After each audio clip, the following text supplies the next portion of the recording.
How to Crochet the Garden Party Afghan, final part 4 of 4. You're invited to the garden party. Welcome to Good Knit Kisses. We're all about helping you stitch your love and love your stitches. There are directions in the pattern. To get your pattern, click on the link in the description below.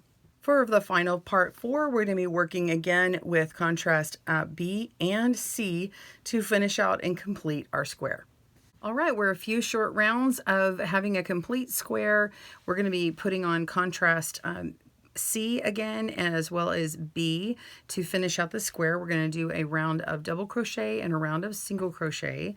So grab your contrast C yarn, make a slip knot, and we're going to place that on any chain 1 space along our edge. It doesn't have to be near a corner. Just connect that with a slip stitch and then chain 2. 1, 2, and that's going to count as 1 double crochet. Going to yarn over and we're going to go right into the next stitch, the top of this half double crochet, and we're going to make a double crochet. So we're going to yarn over, pull through 2, yarn over, pull through 2. Okay, repeat that. We're going to make another double crochet in the next chain space. So yarn over, pull up a loop, yarn over, pull through 2, yarn over, pull through 2. And just repeat that. So put a double crochet into the next stitch.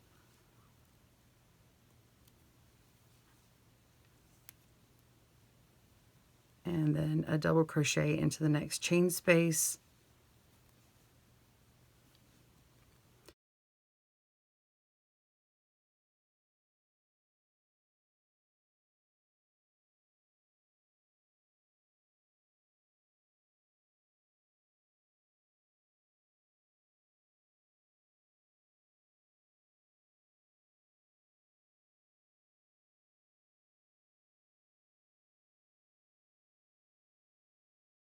And we're just going to repeat that all the way down.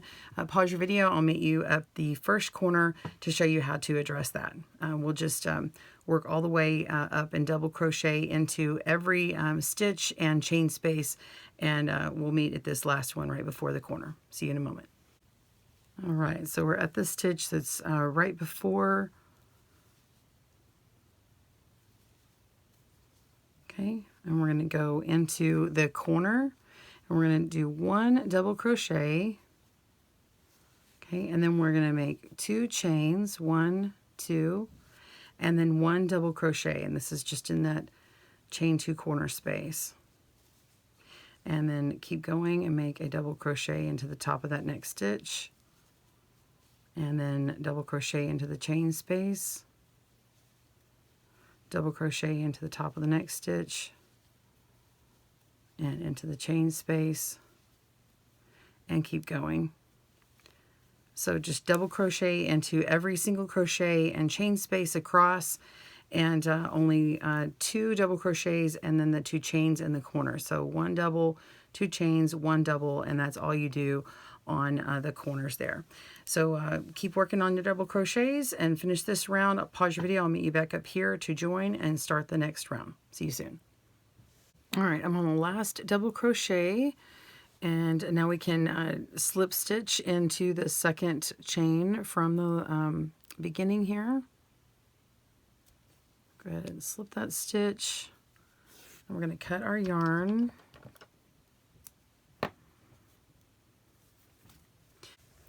Okay, so we're going to add in contrast B. And we can go along any of the double crochets just along the top, anywhere along the edge here. And go ahead and slip stitch that right on in. And you're going to chain 1, and that will act as your first single crochet. And you can do a standing single crochet if you like. And you're just going to single crochet across. Of course, at this first part, I go ahead and trap in this yarn tail here. Okay. And while I'm working my way across the corner, I just went ahead and use the time. I'm going to talk about blocking and getting your right size.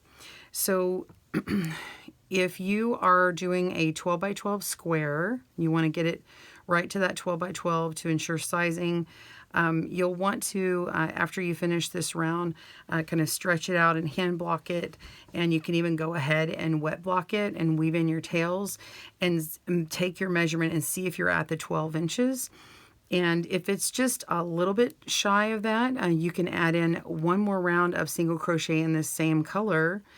If your tension is really tight or you decided to go down a hook size or your yarn for some reason makes it much smaller, then you could add one more round of round 10 and just double crochet into each of these stitches. And the double crochet will just give you a little bit more height. No matter what you're doing, if you measure one of these and see what the height is, you're going to need to double that number because it's going to add it on one side and then the next side. So go ahead and single crochet across all stitches, and that is round 11. And we're just doing that one time for this one. And then when you get to the corner, you're going to do similar to the double crochet. You're only doing one of the stitch and then making the 2 chains. So that's pretty much it. And then I'll show you how I weave in the tails on this particular type of square, as they're not, you definitely need a tapestry needle. I wouldn't weave them in with a hook. You'll want to hide those tails really well. You don't want them to come unraveled. All right, almost to the corner here. Okay. Now I'm at the corner space here. We're going to single crochet and then chain 2, 1, 2, and then single crochet, and then continue in each chain space single crochet. All right, so you're going to work all the way around and connect it with a slip stitch. I'll do that here in a moment and show you how to weave in the tails. See you soon. So now we're just going to join to that first chain stitch from the beginning.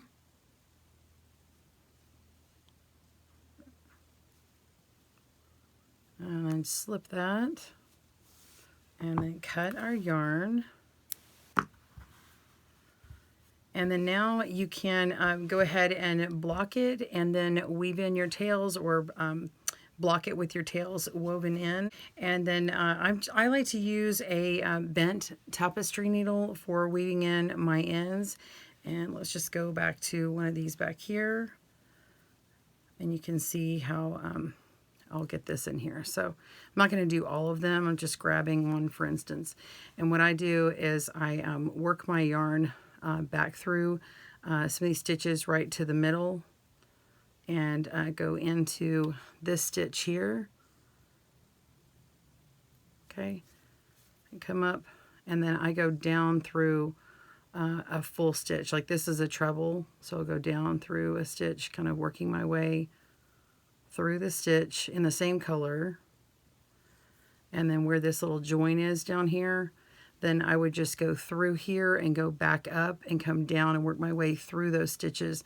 The same thing goes for this. I had actually, for these vines that we made, I just kind of go through this chain here and come up to an actual stitch and try and work my way inside there. And after I've gone through a few of them, then I'll just trim that off. And I like to split and go through the middle of one of the stitches when I pull it out and actually cut it. So let me show you what I mean. So when I come through here and finish this one up, I'll go down to the bottom, come up through the middle here, go through a few more,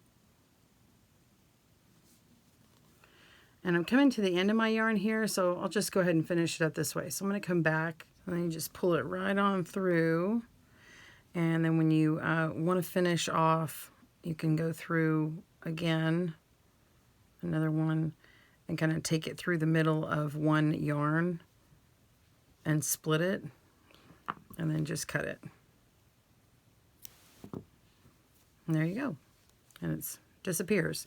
So you just do that to all of your tails, and you will have a nice square to block and be done with. I can't wait to see yours. Be sure and go to our blog and click in the comments section and send me a link of yours on social media. I would love to see it. See you again soon. Thanks for joining us today, where we help you stitch your love and love your stitches. See you again soon.